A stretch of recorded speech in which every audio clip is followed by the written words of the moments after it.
Radio 6 Music. Rob. Radio isn't supposed to make sense. Marc Riley here until 9 o'clock, and whilst all this is going on down here, we have in London Peter Perrett and his band. Peter. Hello. How are you, mate? Great. Excellent. Okay. If you don't mind, before we get into everything else, would you mind introducing your band tonight? My band is Lauren Moon on keyboards, Jamie Perrett on guitar, Jake Woodward on drums, Peter Perrett Jr. on bass, and Jenny Maxwell on mini Korg synth electric viola. Fabulous. Okay, well, excellent stuff. Really looking forward to this, Peter. Thanks for coming and playing for us once again. It's always a pleasure to come to Maida Vale while it's still here. Yeah, exactly that, mate, exactly that. Prime real estate, isn't it? Oh, yeah, I know. Tell me about it. We'll get to the whys and wherefores of the album a little bit later on, but just one thing I want to address before you do your first song for us. The album's called Human World. Yeah.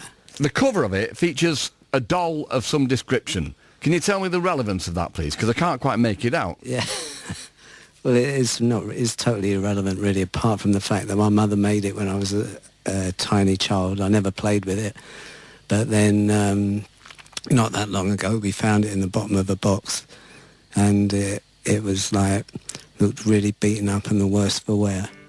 And I thought it was representative of my condition that I found myself in. Do you know, mate, I mean, that is a wild story, because obviously, again, the doll had been put away for a long time, but it's still aged. Yeah. Cosmic. Well, it's cosmic. It might have aged after we took it out of the box. I don't know, because like in our environment, it's possible to age really quickly. So, fresh air's bad for you.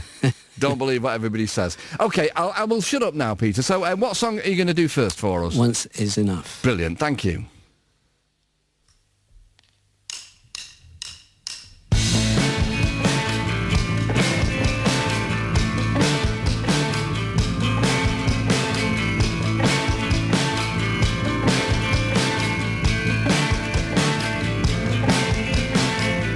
Got a friend who's crazy as fuck.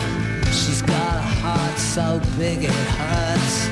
This situation seems perverse. If I was young, I'd call it love. I don't want to lay you down, don't want to get you down, don't want to put you in any kind of mess. The writing's on the wall, one of us will take a fall. I'm ready, I know my place.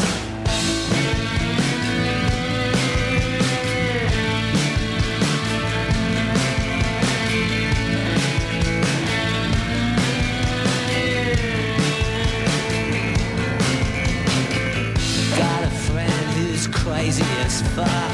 She's got a heart so big it hurts.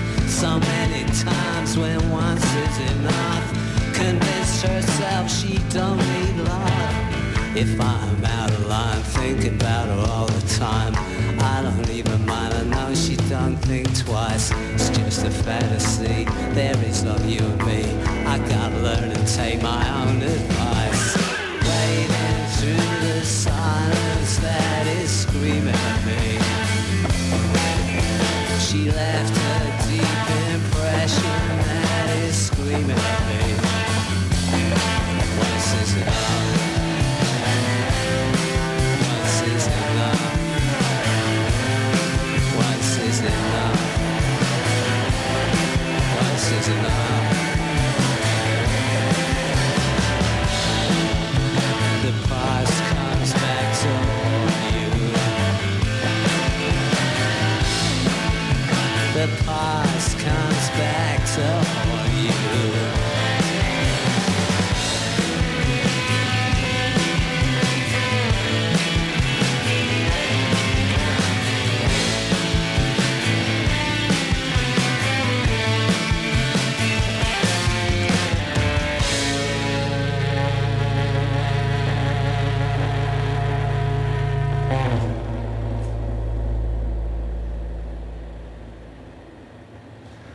Wonderful, and the atmospherics are still rolling along there. That was Peter Perrett live in session from London, and Once Is Enough. We'll be coming back to you in about 20 minutes, mate. Okay. Thank you very much indeed. That was ace. Okay. Who's been on here? Hi, Mark. I saw Flatworms at Dingwalls last night.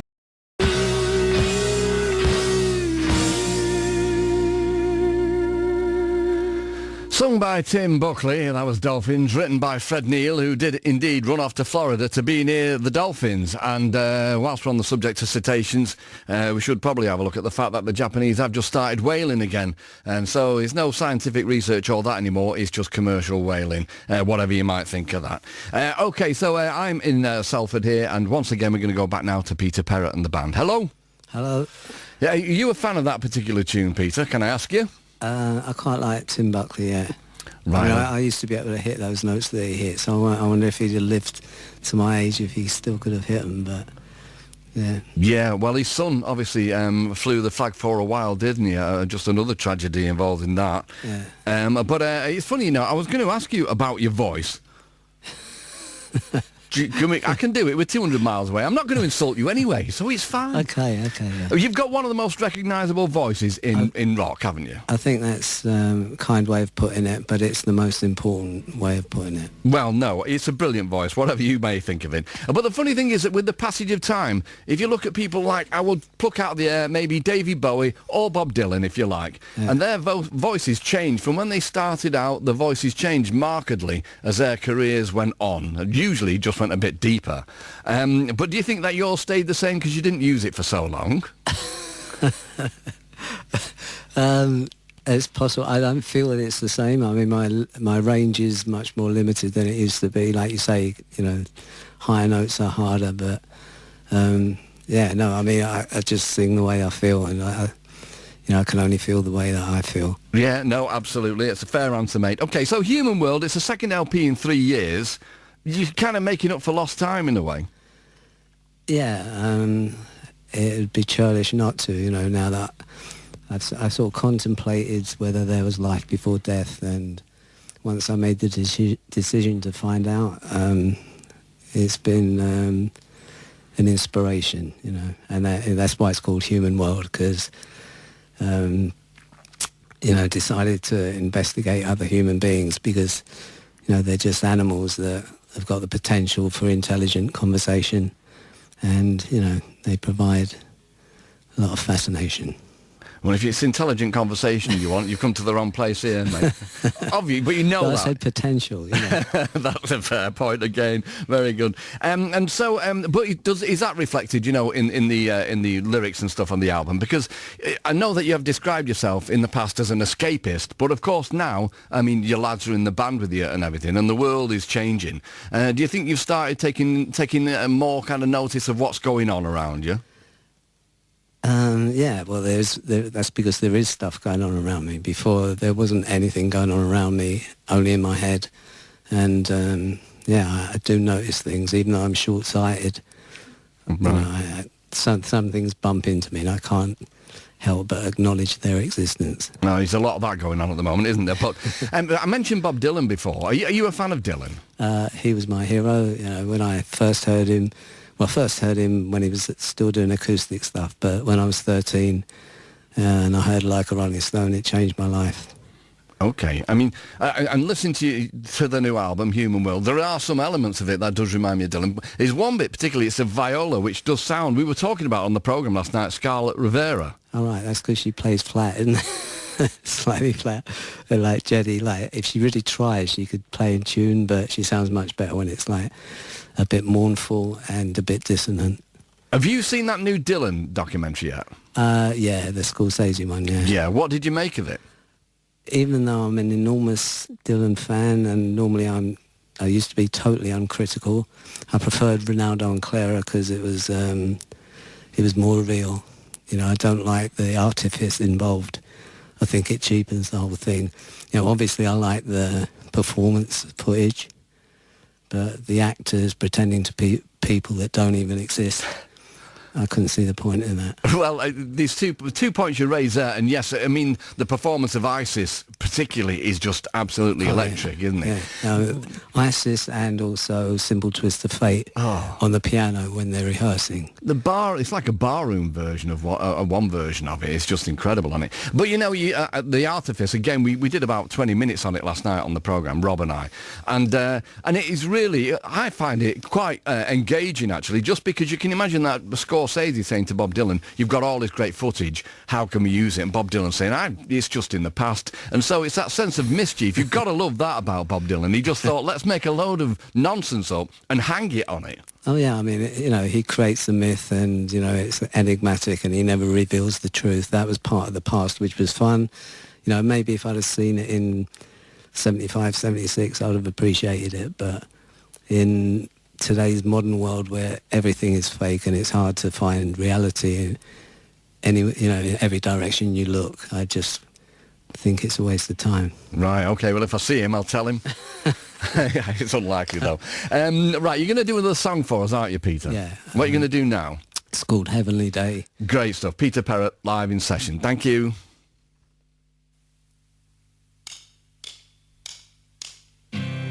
You look like an actress with your lipstick and shades,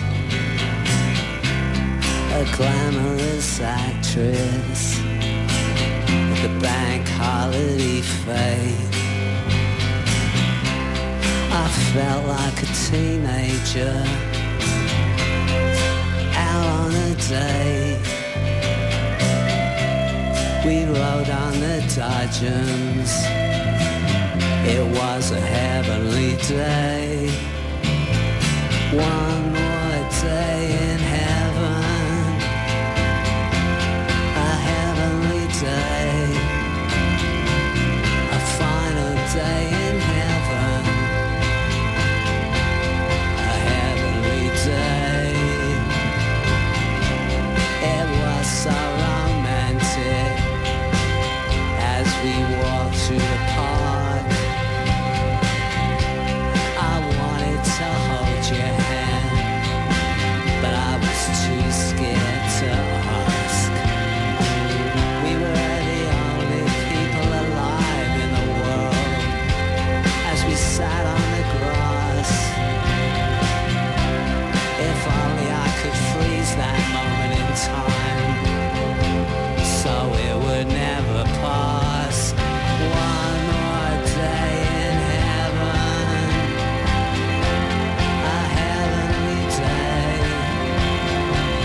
a final day in heaven, such a heavenly day. The sun was incessant, not a cloud in the sky.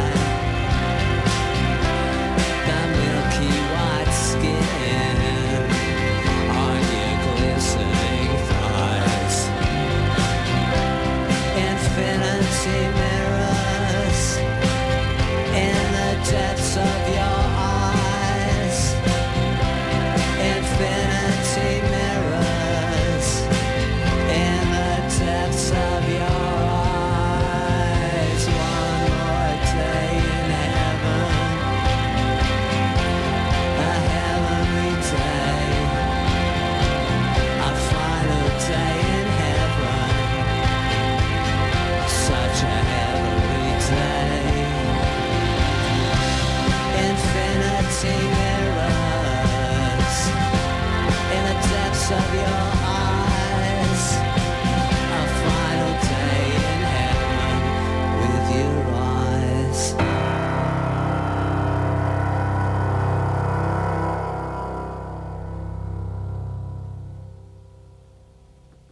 Just wonderful. Peter Perrett live in session from Maida Vale, and once again, Peter, we'll come back to you in around about a quarter of an hour, something like that. Right. All right, see you later. Thank you. Okay, right then, so we are playing Who's on My T-shirt tonight then. I've only given you one clue thus far, so I'll get on it now. Clue number one, lucky for this band that they had some good contacts to help them get started. And clue number two, you can try to lift one's spirits, but sometimes you fail. Unlucky that.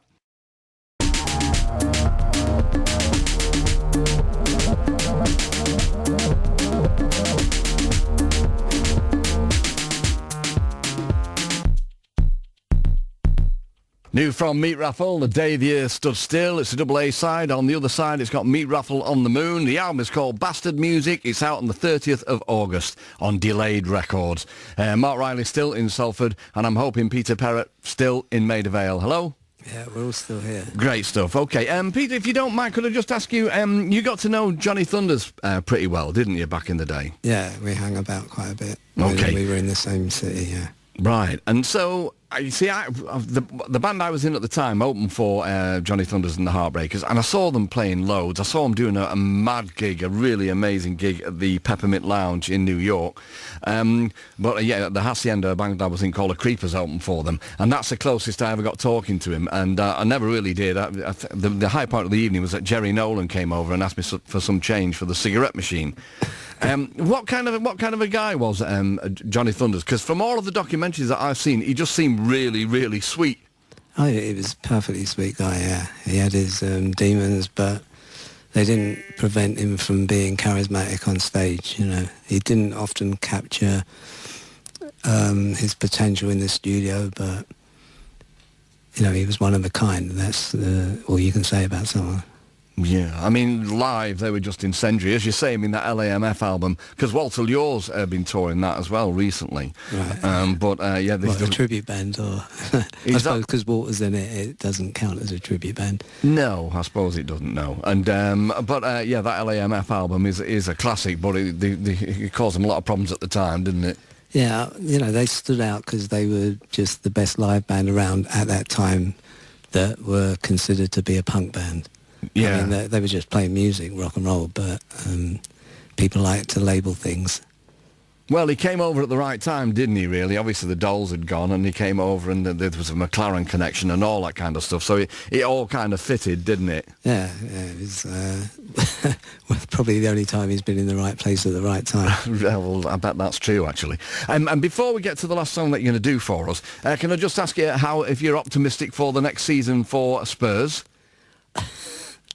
I've been asked specifically not to talk about football because, like, you know, whenever me and you talk, it tends to go onto that subject, and like, particularly female friends of mine have tried to convince me that not everybody in the world is a fanatic about football. Yeah, but we don't care about them. Well, you know, I mean, I know, you know, girls do play football, but yeah, it's not what females were invented for, and so to be kind to my female friends, I promised them I wouldn't talk about football. Okay. All right, then. I tried, everybody. I tried. And, yeah, tough luck England last night, but America were really great. So what's the last song you're going to do for us then, Peter? It's called War Plan Red. War Plan Red. Okay, brilliant. Get to it. Thank you very much, Peter Perrett, live in session from Maida Vale.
Entered your skin, I felt a chill.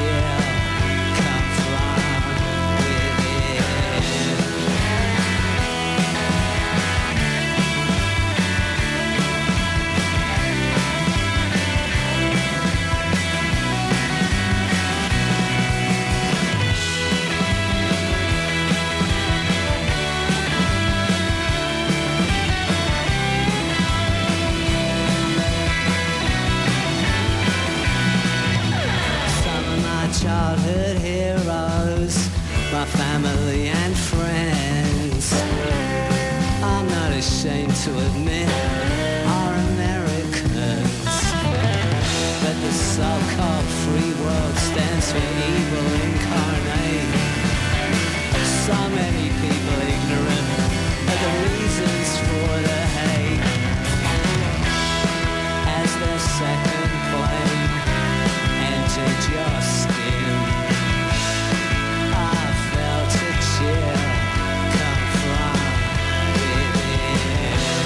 When people realize there's no justice in this world, it should come as no surprise that they resort to acts of desperation.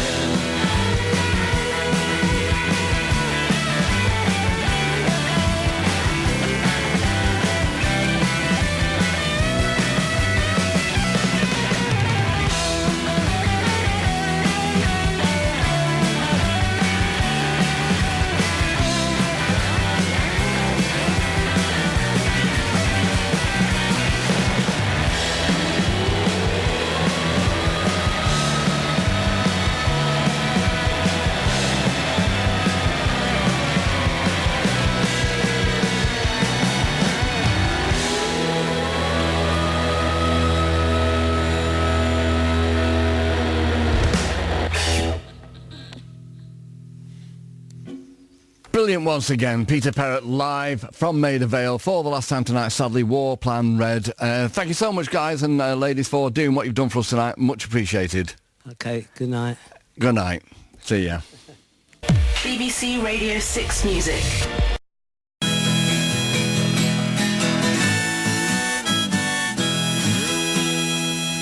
Richard James, My Heart's on Fire from 2007. Before that, Jessica Pratt and Game That I Play from 2015, both from 6 Music Sessions, as is this, the extra number from Peter Perrett, who was in session with Marc Riley earlier this evening.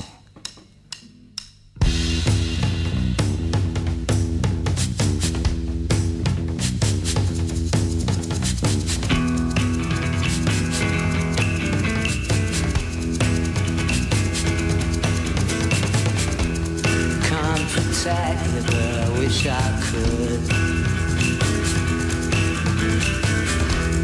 Can't protect you, but I wish I could. It's well known the love's gonna be where you least expect it. It's well known the love's gonna come. You know they say that love comes on silent feet.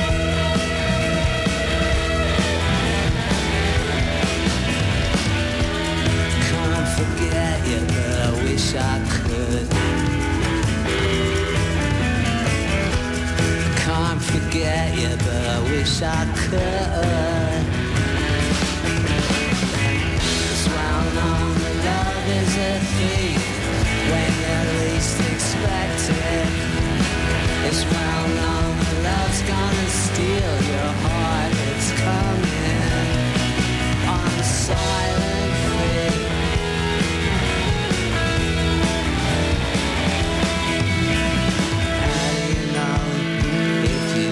Try, don't be afraid, feelings inside.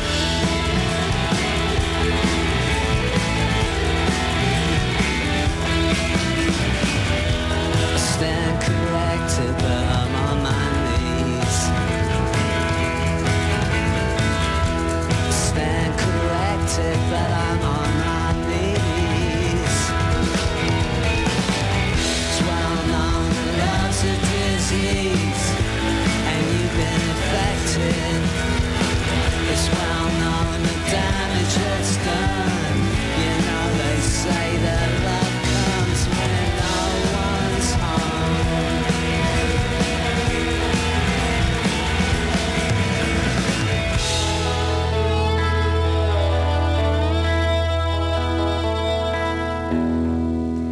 Excellent stuff, as was the rest of the session, which you can find via BBC Sounds. That's Peter Perrett and Love Comes on Silent Feet. Mark's back from 7 tomorrow. I'm back from 9 o'clock. Stand by for 6 Music Recommends with Marianne Hobbs after Ivor takes us into a bit of emanative and reflection. I'll say thanks for listening till tomorrow night at 9 o'clock. Nighty night, nighty night.